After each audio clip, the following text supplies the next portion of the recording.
Салам достор, бүгүн биз Ош шаарындабыз. Жакында биздин каналда чыккан бир 2 жума мурда чыккан ПЦР маселеси боюнча бизде Кыргызстан, жалпы Кыргызстан кайрылганына байланыштуу биздин мекендештер ушул Ош аэропортунда же болбосо Ош шаарында, Ош областында жайгашкан авиакассалар жана аэропорт бизден талап кылып атат ПЦР тести дегенине байланыштуу. Биз азыр Ош аэропортуна келдик. Азыр бул жакта лаборатория бар экен. Мали фамилиям Эргеш болот. Журналист болом эжеке. Силер ПЦР тести бересиңерби? Ошол ПЦР тести каяктарга бересиздер ошону? Москвага, аны компания менен сүрөсүздөр. Тиги Россия жоюп салбадыбы ПЦР? Аны компаниядан сүрөсүздөр. Кайсыл компаниядан? Аны компаниядан турат. Ал жок. Эжеке, мындай карасаңыз, сиз иш алып баратасыз да бул жакта туурабы? Ал мыйзамдуу, мыйзамсызбы, сиз кызыгышыңыз керек да. Мен бул жерде работаю. Бизде учреждение бар жокту берген лицензия турат. Лицензия? Көрсөтүп болот ошону? Бизде утверждение у нас. Утверждение. Ошондо мөөнөтү жокпу бунун азыр? Бунун мөөнөтү боюнча авиакомпанияларга. Компания кайсы? Компания мен кирип көрөйүн. Эсебин компания Урал. Азыр мен компаниядан сурап көрөм. Сиз ал жактан тактап алыңыз. Минздрав сизге разрешение берген да туурабы бул жакта? Бар, головной бар, головной офистен сураңыздар. Мен иш алып барылып аткан жерден сурайм да. Сиз ошол жактан сурайсыз. Кыргызстан. Сурады. Негизи Россияда сурабайт. Россияда сурабайт. Эки ай менен бала Россияда ПЦР тестин алып келиңиз, аэропорттон чыкканда аэропорт кылат. Ошончо менен ПЦР тест алып берет да. Билесизби, кабарыңыз барбы? Россия жоюп салган жөнүндө токтом чыгарып койду. Токтомду мен билбейм, мен балам ошондо мен сиздин тармакка иштейт, именно балам ПЦР тест, маска обязательно болсун. Бирок Россиянын токтому бар да. Россиянын токтомун билбейм, мен Кыргызстан токтому менен жетип барам, аяк барганда ошону турам. Бу жерде Кыргызстандан, значит, Кыргызстандын закону токтому менен кетет. Кыргызстанда да жок да ПЦР деген. Жок, ПЦР деген Кыргызстанда бар. Неге? Чыгып бүттү да бизде. Чрезвычайный положение деген нерсе бүттү да. Ким айтты, ковид дагы деле болду, дагы деле бар. Сен больницага барсаң иштеп. Минздравдын статистикасы. Минздравдын статистикасын билбейм, мен өзүм лично иштейм. Сиз иштейсизби медик болуп? Мен билем. Эжекебиз эми түшүндүм. Эмне үчүн ПЦРди колдоп атканын эми түшүндүм. Менин атым Али, фамилиям Эргеш болот эжеке. Жок, бир-эки суроолор менен келдим сизге. ПЦР тест керекпи Россияга барыш үчүн? Сиз билет сатасыз да бул жакта? Жок, сиз билет сатасыз да, туурабы? Билет сатабыз. Ошондо ПЦР тест керекпи, керек эмеспи? Чоңуз, жөн эле жооп берип койсоңуз. ПЦР тест керекпи, керек эмеспи? Көрдүңүздөрбү, мекендештер, мындай да авиакассалар ПЦР тести керек, силерге зарыл деп сатып атканы туура эмес. Мындай биз келген учурда биз билбейбиз деп айткандан башка эчтекени билбейт бул. Менин атым Али, фамилиям Эргеш болот эжеке. Бир маселе боюнча жүргөнбүз да азыр аэропортточу. ПЦР маселеси боюнча. ПЦР тест боюнча бизде башкы офисибиз Бишкекте жайланышкан. Жок, мындай кылайын. Мен бир билет сатып ала турган жаран катары келдим дейли. Мага ПЦР тест керекпи, керек эмеспи? Если сиз Кыргызстандын жараны болсоңуз, ПЦР тест керек. Кайсыл жак үчүн? Россия мамлекетине кирүү. Россия мамлекети токтом чыгарып койбодубу ПЦРди жоюдук деген? Чыгарайлы.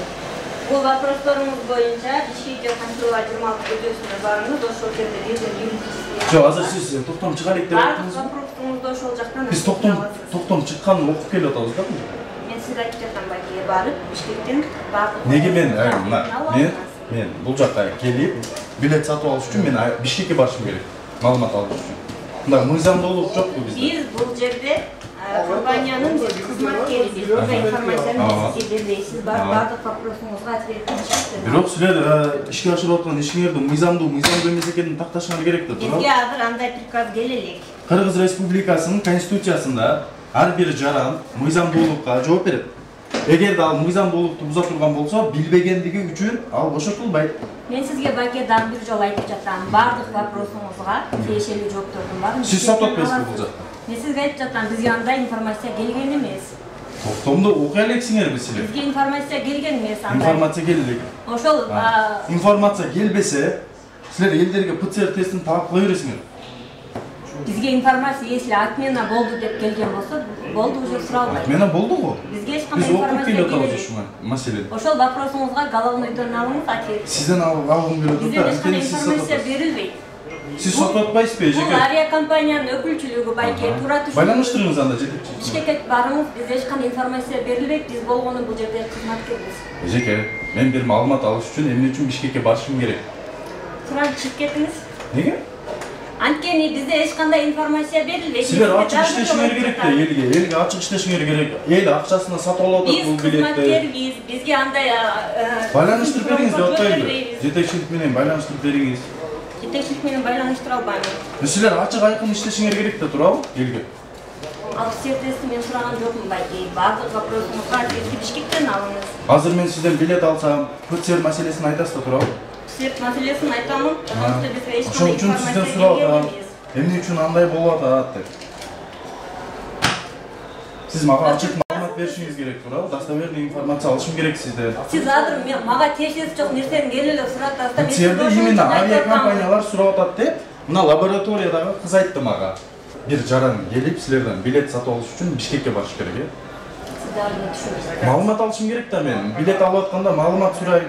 Мындай маалымат керек деп. Мен ошол маалыматты сизден сурап атам. Анткени бизге информация келели, сертести Россия отмена кылды деген. Чоң кылып токтом бар да. Бизге келели кандай информация. Эжеке, атыңыз ким? Менин атым Али. Жанар эжеке, мындай да. Сиз мыйзам менен иштейсизби, информация менен иштейсизби? Мага, если головной офистен пассажирлер без тест өткөрүлөт, Россия Федерациясына кирип үчүн кыргыз жарандарына ПЦР тест отмена кылды деген информация келсе, ошонун негизинде иш кылам. Мага кандай информация. Азыр мага окшоп бир жаран менен ушундай түшүнбөстүк пайда болсо, ким менен байланыштырасыз ал жаранды? Ал жаранды Бишкекке жибересизби, барып Бишкекке? Бишкекке жөнөтүп. Ошо бир жаранды байланыштыра турган кылып, мени да байланыштырып көрүңүз. Хорошо, чалып берем. Ne çalıyorsunuz? Өчүп туруңуз. Çok akıllı. Eşlik bir şey değil sizin.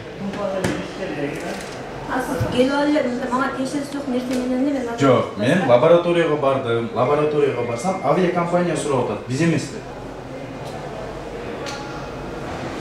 Мына көрүүчүлөр да көрүп атат. Авиакомпанияга барыңыз, ошол жакта сурашып атат деп. А силер сурап атат деп мен бул жакка келип атам. Сертес коюп. Урматтуу көрүүчүлөр, мен силерге мына жерден айтып берейин. 15-июльдөн баштап, 15-июльдөн 2022 жылдын 15-июлүнөн баштап отмена болгон экен. Мына Россиянын официалдуу сайтынан окуп берип атам силерге. 15-июльдан отмена болгон деп атат. А булар бизге информация келелик деп атат. Азыркы учурда сентябрдын аягы. 15-июльда деп мына жазып атат, Россиянын сайты да жазып берип атат. Азыр мен байланыштым. Бардык ответин письмо түрүндө жазып берген. Бардык суроосун письмо. Жок, бизге мындай устно берип койсо деле боло берет. Мындай көрүүчүлөр өзү үчүн информация алып калат. Я. Письменный түрдө гана болсун. Мындай устно берсе болбойбу? Ошондо азыр бизден почти 2 миллион мындай мигрантыбыз болсо, ошолор письменный алыш керекпи баары? Мен Бишкек менен байланыштым. Мен сүйлөштүрбөйсүзбү ошол адам менен? Жок, сүйлөшпөймүн деп письменный түрдө жазып берсин, ошондо. Жок, маалымат айкындыгы бар да, эжеке мен менен ачык сүйлөшсө болот да, туурабы? Бул жакта ким барасыз? Sen ПЦР жөнүндө сүйлөшүп атканыңызды уктум да. Ben hazır uçursan толук маалымат бер. Ошо толук маалымат бере бериңиз. Разрешите информацию.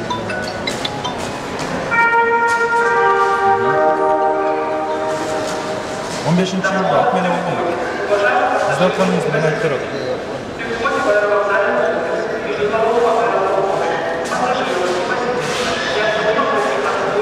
Так. Bu маалымат боюнча, допустим, экспортанттар болгон. Именно авиакомпания. Ошолор толук маалымат бериш керек. Да, бул кыз деле кассир да. Авиакомпаниялар өздөрү негизи ошондой маалыматтарды бериш керек пассажирлерге. Билет саткан жерде мен бери коопсузмун. Азыр мына Ананда билесиңби, жана блогерге мыйзамдуулук болуш керек да. Бул жерде мыйзамсыз иш жүрсө, биздин жарандарга Қауіпті да, сіз қауіпсіздік. Жоқ, қауіпсіз, авиационный қауіпсіз бен, мында қауіпсіз. Жарандар жоқ. Аны кім қарайды? Аны милиция қарайды. Жүріңіз, дағы авиакассаларға кіріңіз. Жоқ. Антақтай. Ассалаумағалейкум. Атым Али, фамилия Медведев, журналист болған да? У нас жаңағы... Азыр бір мәселе болып отыр. ПЦР керек пе, керек емес пе деген.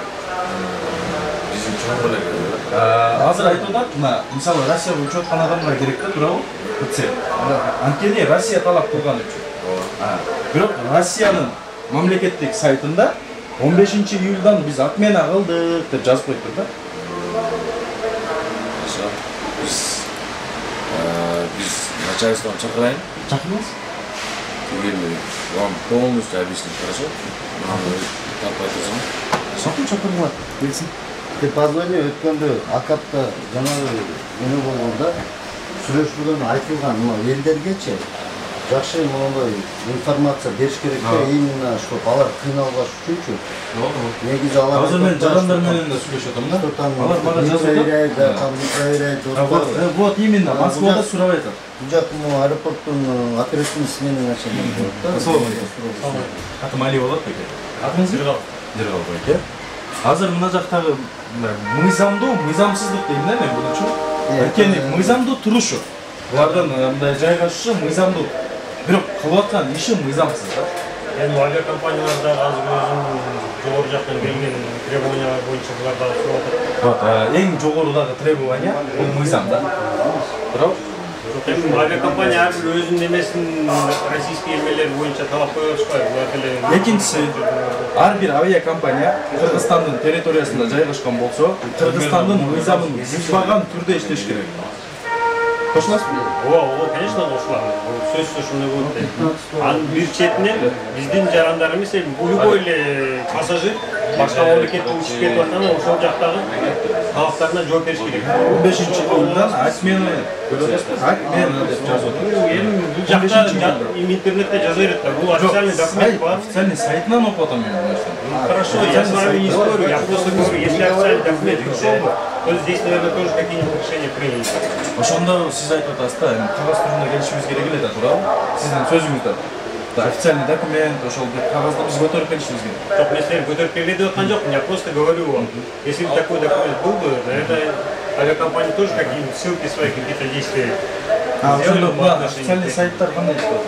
Официальный сайттар я не в курсе, сайттар менен сейчас уточним авиакомпания. Тиневтің письмосы ғана емес. Мындай байке, Жыргал байке. Маселе бул жерде именно ПЦРда эмес да. Бул ПЦР элдин ден соолугу деп айтылып туруп, бизнеске айланып калганда болот да. Да, Мисалы, эгерде мындай медосмотрдон өтүңүз десе, бул өзүңүз үчүн да. Медосмотрдон өтүшүңүз бул өзүңүздүн ден соолугуңуз үчүн. Бирок ошол ден соолуктун артынан бирөөлөр акча жасап атат да байке. Биз ошол нерсеге каршыбыз. Мен түшүнүп атам. И мына Россия же болбосо башка мигрант болуп кетип аткан адамдар жыргагандан кетпейт да. Ошо акча табайын, бала чакамды багайын деп чыгып аткандар да. И ошо байк иштегени кетип атканды да ошо бир нерсесин жулуп калабыз десек туура эмеспи? Туура эмес. Я согласен с вами. Ошол нерсе. Талап аэропорт жагынан же Кыргызстан мамлекет тарабынан коюлуп айтат да. Ошондо түшүнүш керек. Анда токтотуш керек да бул нерсени. Кыргызстан же болбосо аэропорт коюп атса. Жок, аэропорт эч кандай ондой Талап койбойт. талап койбойт да. Талап жок. Койбой атат. Россия өлкөсүндө койбой атат. Мен маалыматты алдым.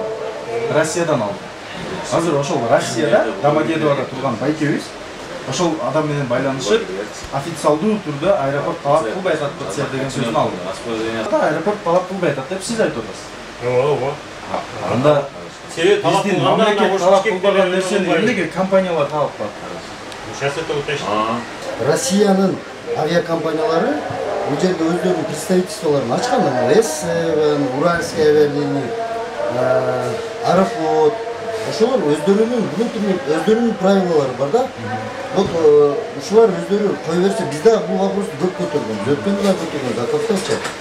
Анда болбосо, почему если вы требуете, анда элге билет сатып атканда түшүндүрүңүздөр. Потому что элде эки ой болуп атат. Почему-то здесь проверяет, а в России не проверяет. Правда? Россия, а сен айтқан сөздер тура. Елдер жиған үшін туристический немелермен кетпейді. Иштегені, жанын баққаны, себебі именно бізден көбірек кетеді. Ош обласына, Баткен обласына, себебі бізде ел көп жашайды. И жаңағы ишхана, фабрика, жаңағы ишменен қамсыз болғанымыз үшін бұл жақтан көбірек кетеді, чем северден, Бишкектен. Бюро ПЦР. ПЦР тест, это надо решать на государственном уровне. Мыйзам менен. Мыйзам менен бұл. На государственном уровне. Ошон үчүн бұл вопросты мына саңа уже блогер, азаматтар көтөрүп атпай, вопрос эле күйүп, жанагындай неме кылып. Давай сейчас мы вот эти компании, СС, Азамат Трафик, бұлар өздерінің бізге документтерін алып берсін, на каком основании они это делают, какие требования у них были со стороны Российской Федерации, тура? Аэропорт ешқандай. Үшеу істек? Тиги лаборатория жанына барсақ болады. Бір жаран отырады да, мен көріп атам için. На каком основании? Аэропорттан да тиешелі адамдар бар. Жоқ, біз оларға вообще тиешелі жоқ. Мы им представляем место, бұлар өздері ошолар, өзінің определенный квадратурасына аэропорттың есебін ашып келіп, болды именно за аренду. Вот, на. Екеуміз бір жерге келдік та, көрдіңіз бе? Аэропорт, квадратура менен орналасып. Жоқ, біз мында квадратура дегенде, ошо акчаны есебинен орналасып атат. Бюро, сен мисалы мына кара. Мына ошол квадратуранын ичинде кандай организация түшөт. Булар негизи мыйзамдуу иштеп атабы? Ишмердүүлүгү кандай деп кызыкпай атасыңар да? Бұлар өздері біз сұраған менен неме, бұны сілер кейін қайсы немеге башы есілер, жаңағын ұшына вопростар болмады олар, помнишь? Оны оншачы. Мына сіздер бұл жерде ПЦР-ді алып атасыңдар. ПЦР-ді алып атасыңдар. Жоқ, Россия требовать болып қамшылап атасыңдар. Қандай балалар өткен бере сұрап кетті. Ошол жаңа документтерді на каком основании уже бұл жоқ даяр жоқ. Головной офиске қаласа адрес береміз, барып қошылшыда сөйлесіздер. Ол жерде Қазір Эжеке атым Айжамал Эжеке мындай да. Мен бир жаранмын дейли. Мен келдим. Эжеке мен ПЦР тестин алайын. Бирок мыйзамдуулугун тактап койсоң деп сурап атам да. Бир жаран. Ошондо сиз ошону головной офиске бар деп айтасызбы? Бізге ошону дейт, бизге анализди биз бизге мындай утверждение бар жок. Айтып Кыргызстандын атынан болуп атпайсызбы бул жакта? Муну эми Мейли бул байкелер коопсуздукту карасын, башканы карасын. Сиз Кыргызстандын Минздравынын атынан болуп атпайсызбы бул жерде? Кыргызстан мыйзам эмне дейт? карасам. Эжеке, мыйзамдуулук деген нерсе бар, головной офис деген нерсе жок. Түшүнгүлөчү мени. Мен сен кылган ишиңе мен всегда сен элдерди защищать кыласың, тамак аштарды карайсың. Это очень большой труд. Сага рахмат. Но смотри, дело в том, что азыр мынандай объективный, субъективный жактар сен кара да. Допустим, смотри, бул акционерный общество болсун. Бул кызда деле күнөө жок.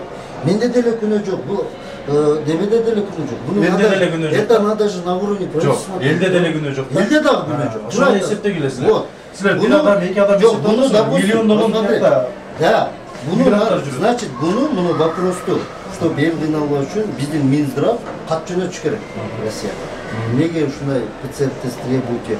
У нас же, допустим, коронавирус болбойт атат. Ошол качан? Мына 2022. Аны мен кылганда эме. Аны сен барсың. Жок, мен сизден берсем болот ал нерсени. Мен ошол байкелерибизден талап кылышыбыз керек. Вот, ошону талап. Качан болот бул нерсечи? Эң кызыгы, мисалы, Конституция берели да, эжеке. Сиз мени может жаман көрүп атасыз. Бирок туура түшүнгүлө. Конституция берели. Мен Конституцияда бүт баарын билбейм. Бүт баарын статьясын окуп чыга элекмин. Бирок мен Конституцияны ошол мен окуп алган статьясын бузсам, мен жооп берем. Келбейсизби? Анткени биз Конституцияны өзүбүз үчүн билишибиз керек. Туурабы? А сиз дагы мага окшогон жарансыз эжеке. Головной офиске бар деп туруп, мындайча айтканда жоопкерчиликтен бошотуу бул туура эмес. Мындай. Ошо ким алат бул жакта мына медикаменттер турат, Эжан, сону берип Жаным, мынча айтканда бир кичинекейлеп поликлиника да. Алсаң болобу? Бул жакта тест алынат. Бирок эжеке. Кантип аласыңар бул жакта? Мен стажерлерим күтүп калдык. Жок, Наркы жакта да лаборатория бар, ал жакка да барып көрүңүздөр. Кайсы жакка? Корейский лаборатория бар. Ошондо даяр тест барбы? Мындай көрсөк болобу? Даяр тест жок, мен азыр эстеп калдым. Сиз келдиңизби ПЦРге? Алыңызчы. Алыш процессин көрөлүк. ПЦР тест албайм, результат берем. Ошо результатын алганы келдиңизби? Качерден тапшырдыңыз? Тапшырасызбы? Качан учасыз? Азыр успеть этпейм. Корейский лабораторияга барып, срочный ошол жерде. Бизде 4 Камера бар саатта чыгат. болгон үчүн Жок, бизде 4 саатта чыгат. 2000 сомго 1 саатта чыгат, э? Жок, азыр сиз мындай тапшырбайбы бир нерсе? Ошо тапшырат. Тапшырабы?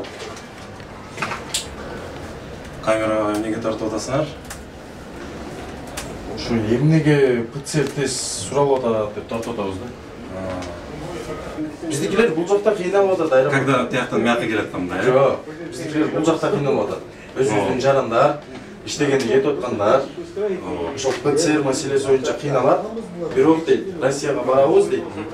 Биздин даже ПЦР кагазыбызды мындай ойлонуп да көрбөйт. Ошо айтпайм, потому что спросят здесь результатты мияктан сурайт да. Допустим, вакцинаны өзүңүз үчүн аласыңар да, чтобы не заболеть ковидом. Ошол ПЦР тест милдеттүү эмеспи? ПЦР тестты эмнеге үчүн аласыңар, да, чтобы доказать то, что вы сейчас именно не заражены, то, что вы можете, то, что вы безопасный человек, да, то, что силер вирусту распространить этпейсиңер деген тестти ошол үчүн. Ошону. Бизден мындай Получается, да, жөнөкөй эле текшерип чыгарса болбойбу? кандай Акча жасамай кылбай. Ошодо. А это уже на государственной основе, это уже вопрос государства. Ошо частныйлер басып кетти да, мында Чоңскада эле бастыңар да.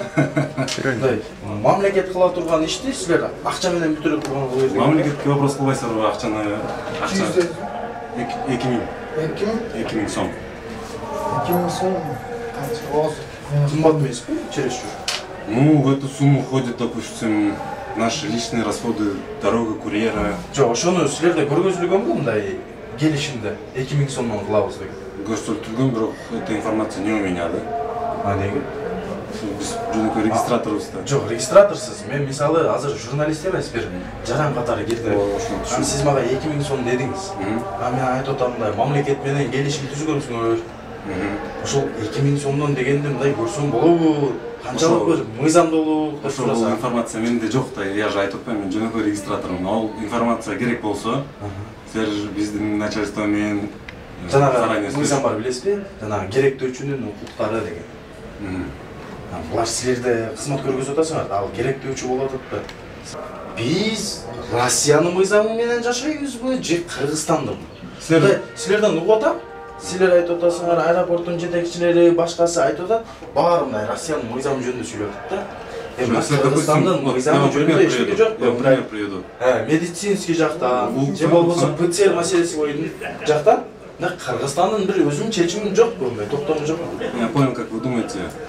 Силер мындай ойлосоңор, допустим, европейский бир мамлекетке барсаңар, если там в этой стране требует ПЦР-тест, ошол дагы сурайт да. Силер, допустим, азыр мияктан, я не знаю, может, Германияга учсаңар, Германия ПЦР-тест керек болсо, эч ким эчтеке дебейт да, туурабы? Просто здесь привыкли в Россию как себе домой ездить, а ПЦР неге сурайт, Кыргызстан сурап атат деп баары ошентип ойлоп атат да. Хотя это просит та страна, в которую вы сами летите. Не та страна, от которой вы летаете, а та страна, в которую летите, да? Ошол үчүн ПЦР-тест Россия сурап атат. Биз эмес да. Ошону мындай мыйзамдуу түрүндө чечсек болбойбу?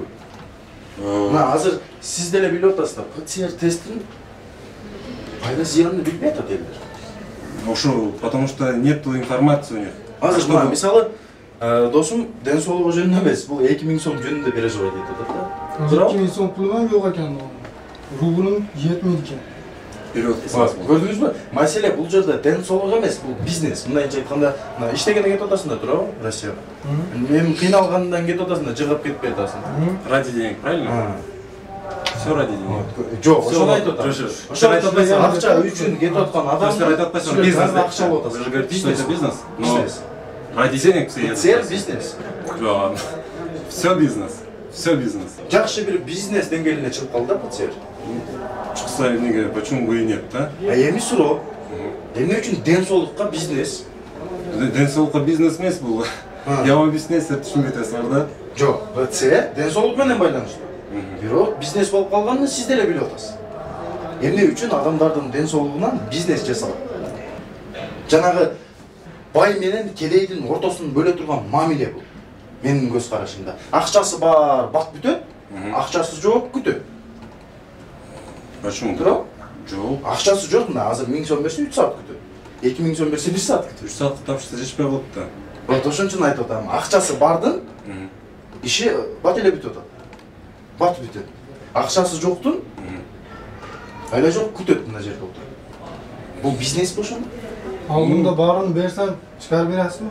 Жок, биздики регистрация болуну. Почему журналисты не могут говорить свободно, да? Вы же не скажете вот так, вот так, вот так. Вы же не знаете, вы же не можете. Неге? Мен эркин эле сүйлөп жүрөм. Вот. Мага эч ким сүйлөбөдү деп. Никак не согласен. Мен эркин эле сүйлөйм, сөзүмдү, оюмду ачык айтам. Алдында бараны берет, тезлештирип берем, бирок Айтатам регистрация кылабыз. ПЦР лабораториялар. Бул жерде мындай да, акчаң болсо ишиң бүтүп атат, акчаң болбосо бүтүп атасың да. Смена начальника. Жетекчи керек вообще, аэропорт. Баткенде тополон болду го, согуш. Ошол жакта жүрөт, усилийный мери там. Аэропорттун жетекчине кылып жүрөт ал. Ал жакта бизде стратегический объекттер бар, сага бар жакта айтышым керек. Просто өчүрүп турсаң, жашына сүрүшөт, жүш. Жашына дегенде кандай? Жок, башка суроолорум бар. Жок, ким ушам деген жок. Жетекчи, эң башкы жетекчинин ордуна сиз жооп бересиз да, туурабы? Ооба, азыр. Баякы басып бияка эле сүйлөшөсүз. Бияка сүйлөшкөндө азыр пассажирлерге тоскоолдук болот. Жок, жок, пассажирлер керек да мага. Жок, пассажирлерди азыр сен бир чекеден тартып алганыңда баштайт. Пассажирлерге барабыз чогуу деп атам. Жок, мен үчүн бар эле. Мен качып аткан жокмун ушул жерде мен. 12 саат. Сотрудник. Басма андан кери ушундай эле сүйлөшөбүз. Жарандарга барабы? Жок, жарандарга барганыңда эмне? Ошо жарандарга барыш керек да. Маселе жарандар. Сен азыр биякты уксаң, жарандарга барасың. Көрүп азыр могул жерде пробка болуп калды. Пассажирлер уч албай калса, аны ким жооп берет? Жок, азыр экөөчө келип, кайра кетип, 7 минут аткандардан сүйлөйбүз. Азыр көрдүк. 2 минут бул жакта 1000 сом турса, тигиде 600 сом турат шаарда, допустим, ал бул ПЦРде бул авиакомпаниялар күнөөлүү эмес. ПЦР тести. Полностью медикана плюска кирдиңиз, ал да күнөөлүү эмес. Потому что бунун үстүнөн ПЦР тести, например, Россияда без ПЦР тест киргизбейт деген закон бар экен. Булар аларда басмада бул жака без ПЦР келет, бир сом төлөбөй эле тапшырылды. Эки жака тең болчу. Ал жок, потому что жок, саңыз мынакей, Бекзада эжеке. Россияга биздин жарандар барса, алар өзүнүн коопсуздугун ойлоп, ПЦР талап кылат. Бирок Россиядан Кыргызстанга келсе бала эле без ПЦР. Аны дегенче, бул Россиядан без ПЦР келип атат, аларга баруу да Россияга Кыргызстан өлөтөт, требование жок да. Ал бир жактан ал жакка барганда коопсуздук сакташ үчүн алар ПЦРди требовать этет. А бул ПЦР Бекзада эжеке чындыкты айтты. Биздикилерге барбы? Барбы. Биздикилерге чындыгында. Бизде барбы. Бизде ПЦРдин сочун азыр тапшырбагандар деле учуп кетти. Жөн эле фальшивый деле. Фальшивый ошончо бул жерде коррупция берет экен. Эми сизге бир суроо да, элдер айтып атат. Бул деген жок, бул деген ПЦР деген. ПЦР. Коопсуздукпу же бизнесби? Бул ПЦР деген эми бир жагы коопсуздук, бул Москвага кетип аткан, экинчиси уже акчага көнүп калган. ПЦРдин эң чоңу ким, ошонун номерин бер деп байлашты, ошол менен. Вот, бербей атат. Мына байке менен да кирдик, бербей койду. Маалымат бербей атат. Жок, бул жерде ПЦР эмес маселе. Маселе бул жерде конституциянын бузулушу. Бул биринчиси. Азыр ПЦРде кирдик, лабораториясында көрдүк. Жанагы тең укуктуулук деген берене одоно бузулат. Эмне үчүн? Акчасы бардын иши бар бүтөт, акчасы жок бүтөт. Тигилерге медикана плюстуку 6 саатта чыгарат. Если 2000 берсе 3 саатта чыгарат. А так чыгарбайт. А булар мынакей ПЦР анализ деп государственный анализ 630 сомдон келип, 1 ай иштеди, бирок мамлекетке налог төлөй албаган үчүн жабылды, кетти. Мамлекеттик ишкана мамлекетке налог төлөй албай жабылып кетти. Ооба, ошентип. Биз сурасак, налог төлөй албайт экен. Жок, булар государственный эмекен, ПЦР анализ алган 630 сом. Мен ал жөнүндө маалыматым бар. А ошолор 1 ай иштеди да, 1 айда жапты. Биз сурадык, эмнеге бул жабылды? Булар арзан эле го десек, булар Москвага налог төлөй албайт экендер.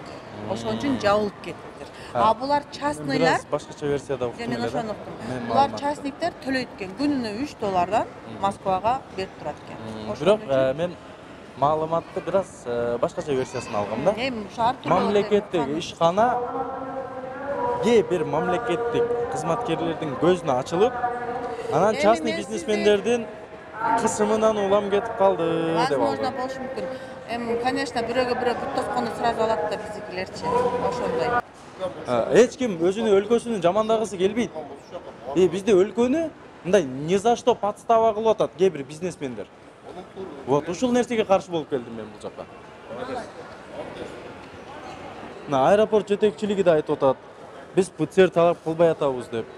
Бул жакта да эч кандай ПЦР деген маселе жок. Кээ бир бизнесмендерди ушундай ПЦР бизнес менен жаңа шылуун деп айталы.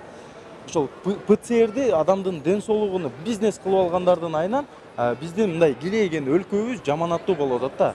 Кыргызстан талап кылат, аэропорт талап кылат деп биздин жарандар айтып жүрөт. Мына азыр аэропорт кызматкерлери менен да сүйлөштүк.